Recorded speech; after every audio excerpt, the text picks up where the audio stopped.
Hello दोस्तों, तो कैसे हैं आप लोग। आज के इस वीडियो लेक्चर में हम सीखेंगे कुछ जीव विज्ञान से संबंधित कॉन्सेप्ट, उससे संबंधित रिलेटेड फैक्ट्स। सबसे पहले आप सभी लोगों का हमारे यूट्यूब चैनल पीसीबी स्टार में स्वागत है। चलिए तो स्टार्ट करते हैं। हम देखने जा रहे हैं जीवधारियों का वर्गीकरण या वर्गीकरण विज्ञान, कि जीवों का वर्गीकरण क्यों किया गया, कैसे किया गया। तो जैसे अपन आवर्त सारणी पढ़ते हैं, तो आवर्त सारणी में तत्वों को वर्गीकृत किया गया। क्यों किया गया? क्योंकि इतने सारे तत्व थे, उनकी स्टडी करने में प्रॉब्लम आ रही थी, इसलिए हमने तत्वों को एक ग्रुप में और उनके आवर्तों में वर्गीकृत कर दिया। उसी प्रकार हम यहाँ पर जीवों को वर्गीकृत करेंगे, क्योंकि इतने सारे जीव जंतु हैं। आपको पता है 1.7 मिलियन जीव जंतु अपनी अर्थ पर हैं, बहुत सारी डाइवर्सिटी है। तो इतने सारे जीवों का अलग अलग स्टडी करने में प्रॉब्लम आ रही थी, तो एक समय समय पर वैज्ञानिकों ने वर्गीकरण का एक अवधारणा बनाई। जैसे शुरुआत में हमारे वैज्ञानिक अरस्तु ने पादप जगत और जंतु जगत को अलग कर दिया। फिर और कई टाइप के क्लासिफिकेशन आए, तो सबको देखेंगे। तो मेन क्राइटेरिया यही था कि जीवों को वर्गीकृत करना है, क्योंकि उनकी स्टडी करने में प्रॉब्लम आ रही थी। एक सिस्टमिक वे में जीवों को वर्गीकृत किया गया। तो सबसे पहले आपको पता होना चाहिए, चलिए पढ़ लेते हैं क्या लिखा है।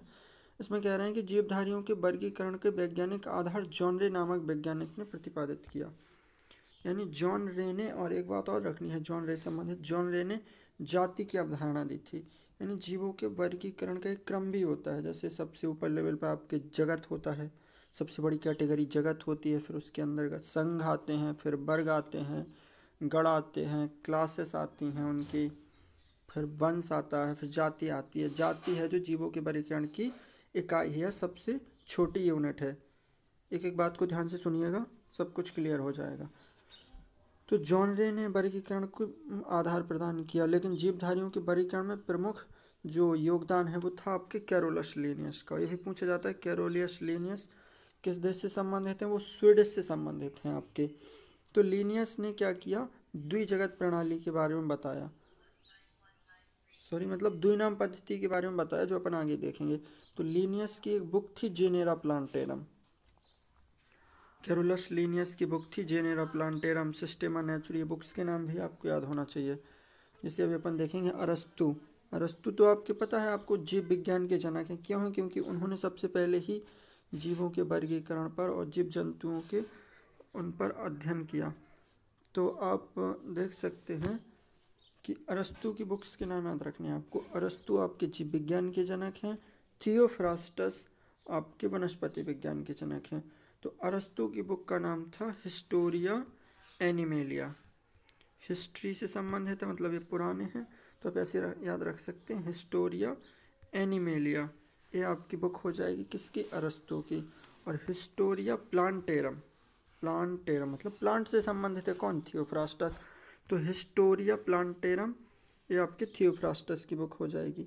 इसमें भी इन्होंने कई, किसी में 396, किसी ने 426, इस टाइप से अलग अलग प्रजातियों का विस्तृत वर्णन किया इन किताबों में। तो इनको याद रखना भी ज़रूरी है। बाकी अपन देख रहे हैं लिनियस के बारे में। तो लिनियस की बुक्स थी आपकी जेनेरा प्लांटेरम, सिस्टेमा नेचुरी, फिलोसफिक बॉटनिका। इनमें जीवधारियों के वर्गीकरण पर विस्तृत रूप से प्रकाश डाला। और इन्होंने क्या किया, सिस्टेमा नेचुरी में संपूर्ण जीवधारियों को दो जगत में बांट दिया, एक तो पादप जगत और एक दूसरा जंतु जगत। उनके अलग अलग लक्षण थे। उन्होंने देखा कि कुछ जंतु या जीव हैं जो अपना भोजन नहीं बना पा रहे हैं, तो उन्होंने उसे एनिमल किंगडम में डाल दिया। कुछ जो अपना भोजन स्वयं बना पा रहे थे, उनको पादप जगत में डाल दिया। तो जितने भी पौधे हैं, सूक्ष्म जीव आपके नीले हरे शैवाल से लेके आपके फर्न और कैक्टस, बड़े बड़े पौधों तक, यूकेलिप्टस तक, सभी को पादप जगत में रख दिया गया। उसके बाद एनिमल किंगडम में आपके सभी जानवरों को रख दिया गया, जैसे अमीबा, पैरामीशियम से लेके ऊपर तक सभी को जंतु जगत में रख दिया गया। फिर बाद में देखा गया कि यहाँ पे कुछ प्रॉब्लम आ रही है, कुछ जीव हैं जो यहाँ पे लक्षण दिखा रहे हैं अलग तरीके के। तो फिर उसके लिए अलग से आगे वर्गीकरण किया गया। और फिर जीवों को पहले द्विजगत वर्गीकरण आया, फिर त्रिजगत आया, फिर चार जगत, और अभी वर्तमान में 5 जगत वर्गीकरण। उसके बारे में अपन देखेंगे, जो कि आपके कौन लेके आया था? आर.एच. व्हीटेकर 5 जगत वर्गीकरण के जनक हैं। सब देखेंगे, क्रम से देखेंगे। चलिए, इसमें अब आगे कह रहे हैं कि जो वर्गीकरण की प्रणाली शुरू हुई उसे आधुनिक वर्गीकरण प्रणाली की नींव पड़ी, इसलिए कैरोलस लिनियस को वर्गीकी का पिता कहा जाता है। तो ये बात भी आपको याद रखना है। Who is the father of taxonomy, तो आपको पता होना चाहिए Carolus Linnaeus is the father of taxonomy, क्योंकि इन्होंने ही वर्गीकरण की शुरुआत की थी। तो जो वर्गीकरण के पिता हैं वो कौन कहे जाएंगे, आपके लिनियस। तो इस बात को याद रखना, बहुत ही इंपॉर्टेंट फैक्ट है। चलिए आगे देखते हैं। नेक्स्ट में ये कह रहे हैं तो परंपरागत द्विजगत वर्गीकरण का अंतः स्थान आर.एच. व्हिटेकर द्वारा सन 1969 में प्रस्तावित 5 जगत वर्गीकरण ने ले लिया। मतलब जो द्विजगत वर्गीकरण था उसकी जगह 5 जगत वर्गीकरण ने ले ली। किसने, आर.एच. व्हिटेकर ने दिया। कब दिया, 1969 में दिया। और इसमें समस्त जीवों को 5 जगतों में बांट दिया गया। उसका भी हम बताएंगे क्राइटेरिया कि किस आधार पर बांटा गया।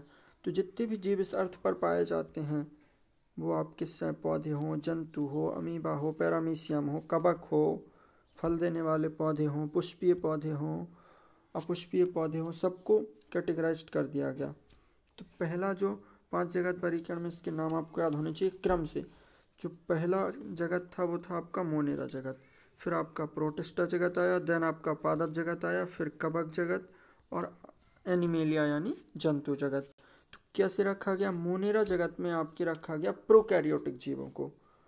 तो अब जब अपन सेल पढ़ेंगे तो उसमें देखेंगे कि कोशिकाएं 2 प्रकार की होती हैं, प्रोकैरियोटिक कोशिका और यूकैरियोटिक कोशिका। प्रोकैरियोटिक कोशिका में आपके कोई भी अंग नहीं पाए जाती हैं, माइटोकॉन्ड्रिया, हरित लाभक, केंद्रक, ये चीज़ें नहीं पाई जाती हैं। प्रोटिस्टा में वो आपके आदि जीव हैं, यानी पुराने जीव हैं और पुराने से अभी तक बने हुए हैं। तो उसमें आते हैं आपके मोनेरा, और ये सभी एक कोश के होते हैं। जैसे आपके बैक्टीरिया हो गए, आपके नील हरित शैवाल हो गए, जिनमें एक कोशिका होती है, और जो प्रोकैरियोटिक होते हैं वो आपके मोनेरा जगत में आते हैं। आपके जो आर्की बैक्टीरिया हो गए वो सब मोनेरा जगत में आते हैं। प्रोटिस्टा जगत में कौन से जीव आते हैं, प्रोटिस्टा जगत में इससे थोड़ी उच्च लेवल की कैटेगरी आती है।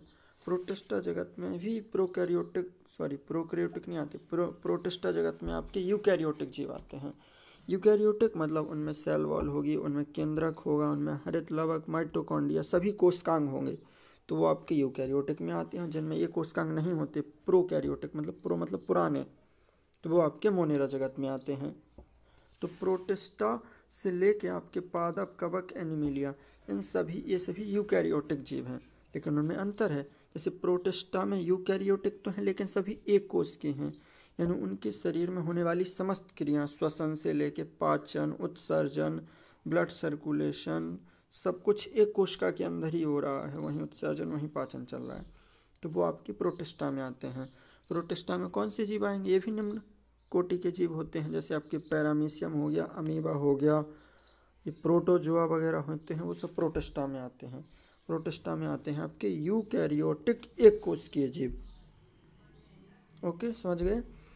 पादप जगत में रखा गया आपके यूकैरियोटिक को, लेकिन एक कोश की नहीं होती, यहाँ से आपके बहुकोश के स्टार्ट हो जाते हैं। आपके पादप, कवक और एनिमेलिया बहुकोश के, मतलब उनमें बहुत सारी कोशिकाएं होती हैं, एक कोशिकाएं नहीं होती हैं, कोशिकाएं होती हैं अलग अलग, फिर उनमें डिवीज़न हो जाता है, बहुत सारी कोशिकाएं मिलकर ऊतक बना लेती हैं। ये भी आपने पढ़ा होगा, नहीं पढ़ा होगा तो अपन पढ़ेंगे। सबसे छोटी इकाई होती है आपकी कोशिका। तो बहुत सारी कोशिकाएं जिनकी समान कार्य करती हैं, समान उत्पत्ति होती है, तो वो बना लेती हैं ऊतक। तो बहुत सारे ऊतक मिलकर बना लेते हैं एक अंग। जैसे आपका लीवर हो गया, किडनी हो गया, पेनक्रियाज हो गया, हार्ट हो गया, ये क्या हो गया, अंग। उसमें कई टाइप के ऊतक हैं और उन सभी ऊतकों में समान प्रकार की बहुत सारी कोशिकाएं हैं। तो कोशिका से बनता है ऊतक, ऊतक से बनता है अंग, और अंग से बनता है अंग तंत्र, और अंग तंत्र से बनता है आपका ह्यूमन बॉडी, पूरा ऑर्गेनिज्म। तो ये भी चीज़ें हैं जो आपको पता होना चाहिए।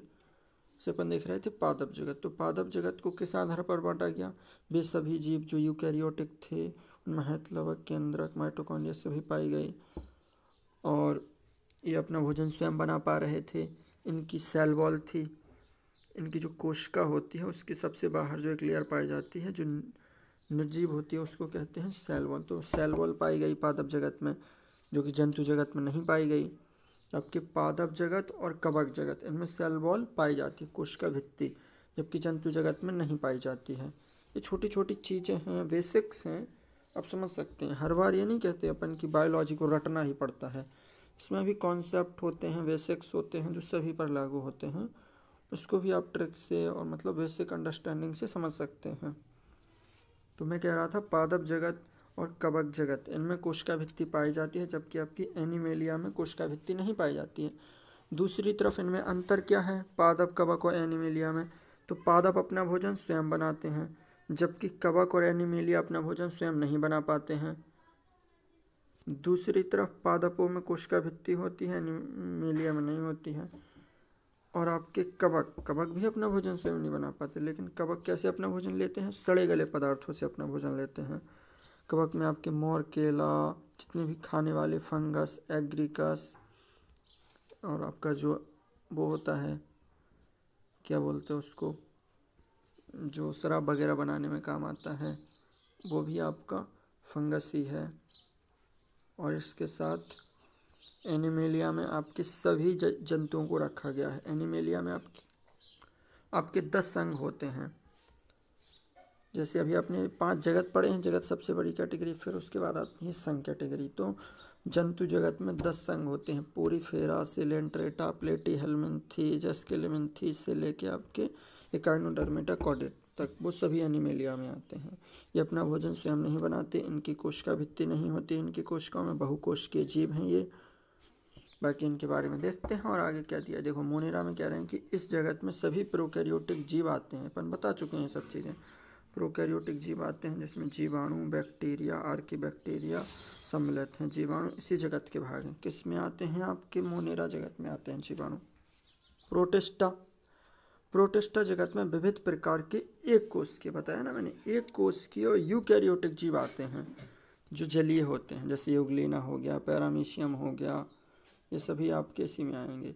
जो पादप और जंतु जगत के बीच की कड़ी है, यस ये इम्पोर्टेंट पॉइंट है।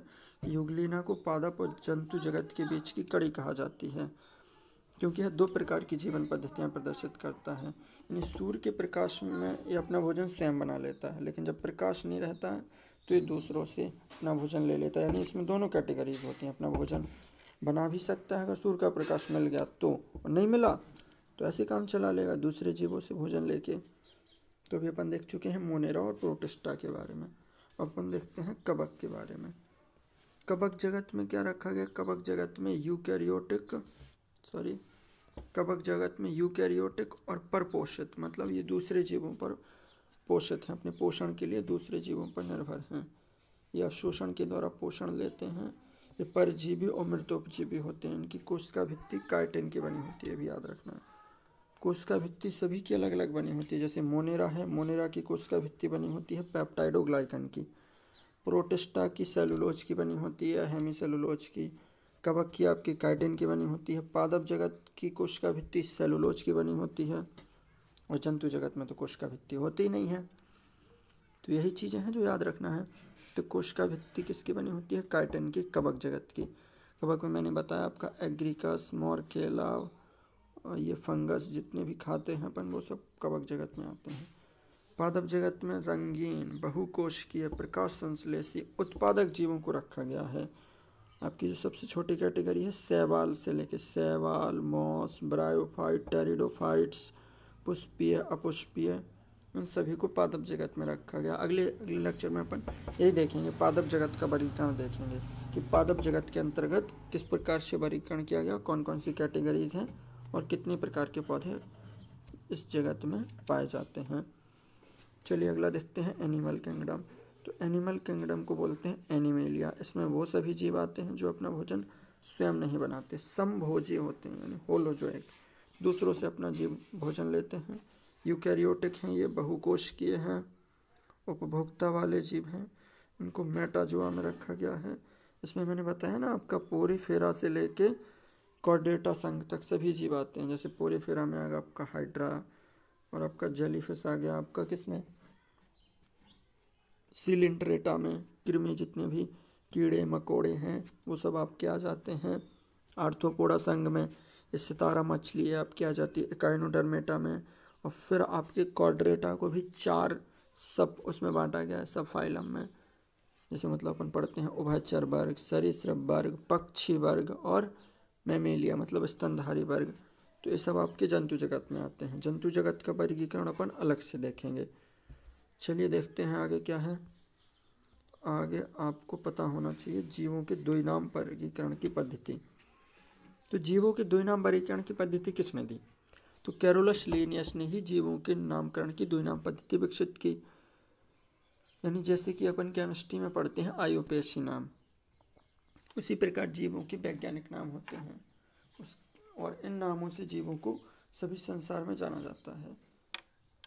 जैसे अपन आलू को कहीं कुछ कहते हैं, किसी देश में उसको कांदा कहा जाता है, किसी प्रदेश में आलू कहा जाता है, लेकिन उसका वैज्ञानिक नाम होगा एक जो सभी जगह जाना जाएगा, सोलेनम ट्यूबरोसम। Thank you. देखो इस पद्धति में आप बहुत सारे चीज़ें हैं जो आपको याद रखनी है। तो द्विनाम पद्धति किसने दी? कैरोलस लिनियस ने दी। इस पद्धति के अनुसार प्रत्येक जीवधारी का नाम लैटिन भाषा से लिया गया। तो ये भी पूछ सकते हैं कि द्विनाम पद्धति या जीवों के वैज्ञानिक नाम में जो नाम लिए गए हैं वो कहाँ से लिए गए? लैटिन भाषा से लिए गए हैं। इसमें दो शब्द दो नाम है ना, तो प्रत्येक जीव के दो नाम होंगे। तो पहला होगा उसका वंश का नाम और दूसरा होगा उसका जाति का नाम। तो वंश के नाम को बोलेंगे जेनेटिक नेम और जाति के नाम को बोलेंगे स्पेसिफिक नेम। और वंश और जाति के नामों के बाद उस वैज्ञानिक का नाम भी आ जाता है कभी कभी। जैसे आपने पढ़ा होगा आम का वैज्ञानिक नाम होता है मैंगीफेरा इंडिका लिन। तो लिन क्या है? उस वैज्ञानिक का नाम भी आ जाता है लास्ट में, जिसने सबसे पहले उस जाति को खोजा था, जिसने इस जाति का सबसे पहले वर्तमान नाम प्रदान किया। जैसे मानव का वैज्ञानिक नाम ये बता रहे हैं, देखो होमो सेपियंस लिन। वास्तव में होमो क्या है? इसका दो नाम से बना है, होमो सेपियंस लिन। तो होमो उसका पहला नाम है जो कि उसकी जाति है, और सेपियंस होमो वंश है और सेपियंस जाति और लिन वैज्ञानिक का नाम है। इसका अर्थ है कि सबसे पहले लिनियस ने इस जाति को होमो सेपियंस नाम से पुकारा था, इसलिए इसके पीछे लिन आया। और इसके लिखने के भी नियम होते हैं जो आपकी 9th की क्लास में आपने पढ़े होंगे कि जो पहला अक्षर होता है किसी भी जीव के वैज्ञानिक नाम का वो कैपिटल में बनाया जाता है। जैसे होमो सेपियंस ऐसा लिखा जाएगा, और जो जाति का पहला अक्षर होता है वो स्मॉल बनाया जाएगा, होमो सेपियंस, और इसको अंडरलाइन कर दिया जाएगा अगर आप लिख रहे हैं। लेकिन अगर आप कंप्यूटर में या किसी ग्राफिक्स में लिख रहे हैं तो इसको इटैलाइज्ड, थोड़ा अलग दिखे, इसको इटैलाइज्ड में लिखा जाता है, जो इसकी लैटिन उत्पत्ति को बताता है। तो बस यही 2-4 चीज़ें हैं आपको याद रखनी है कि द्विनाम पद्धति कैरोलस लिनियस ने दी। इसमें पहला नाम उसका वंश का नाम होता है, जो दूसरा उसका जाति का नाम होता है, और अगर उसके साथ में किसी का नाम लिखा है तो वो उस वैज्ञानिक का नाम होता है जिसने उस जाति को सबसे पहले खोजा। और आपको कुछ जंतुओं और पादपों के वैज्ञानिक नाम भी पता होना चाहिए, तो वो भी मेरे पास हैं, तो चलिए उन्हें भी देख लेते हैं। जैसे मनुष्य का वैज्ञानिक नाम होता है होमो सेपियंस, ये भी आपसे पूछा जाता है। मनुष्य का वैज्ञानिक नाम होता है होमो सेपियंस। मेढक का वैज्ञानिक नाम होता है राना टिग्रिना। बिल्ली का होता है आपका फेलिस डोमेस्टिका। कुत्ते का होता है कैनिस फैमिलियरिस। इनमें अंतर होता है, कुत्ता बिल्ली अलग अलग उसके हैं। गाय का वैज्ञानिक नाम होता है वॉस इंडिकस। मक्खी का वैज्ञानिक नाम होता है मस्का डोमेस्टिका। आम का वैज्ञानिक नाम होगा आपका मैंगीफेरा इंडिका। धान का वैज्ञानिक नाम होगा ओराइजा सेटाइवा। गेहूं का वैज्ञानिक नाम होगा ट्रिटिकम एस्टिवम। मटर का पाइसम सेटाइवम। चने का सिसर एनिटेरियम।